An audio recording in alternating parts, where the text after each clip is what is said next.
मुंगेली जिला के स्कूल सफाई कर्मचारी कल्याण संघ कलेक्टर ला ज्ञापन सौंपिस और मुख्यमंत्री भूपेश बघेल के खिलाफ कर्मचारी मन नारा लगाइन।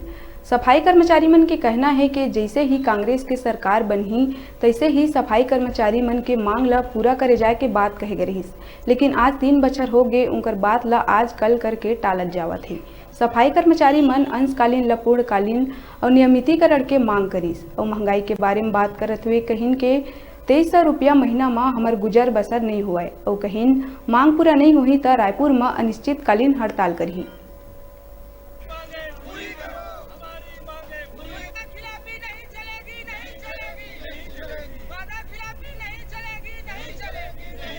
सरकार को यही कहना चाहूँगा, आप महंगाई के दौर पर आप देखेंगे, अगर सब्जी लेना चाहेंगे घर की महीने के हिसाब से तो हम लोग सब्जी लेने तक की हमारे पास पैसा नहीं है। तो इस समय क्या आता क्या है, 40 रुपये टमाटर है, 60 रुपये सेमी है, आज हमारी महीना बन है 70 रुपये रोजी के हिसाब से।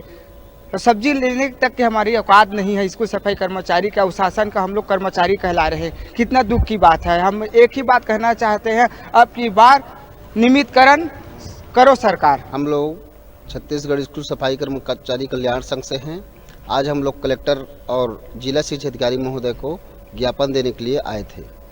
हम लोगों का 18 तारीख से झीमर घाटी से जो है पैदल दांडी यात्रा प्रारंभ हो गया है, जिसमें हम लोग भी हमारे जिला के समस्त कर्मचारी स्कूल सफाई कर्मचारी हम लोग 29 तारीख को वहां अनिश्चितकालीन हड़ताल में उपस्थित रहेंगे।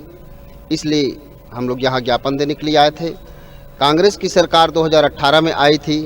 टीसी सिंहदेव और जो अन्य उनके प्रमुख नेताएं हैं, वे लोग गंगा जल की हाथ में लेकर के सौगंध खाए थे कि आप लोग जैसी हमारी सरकार बनती है आप लोगों की मांग को पूरा किया जाएगा।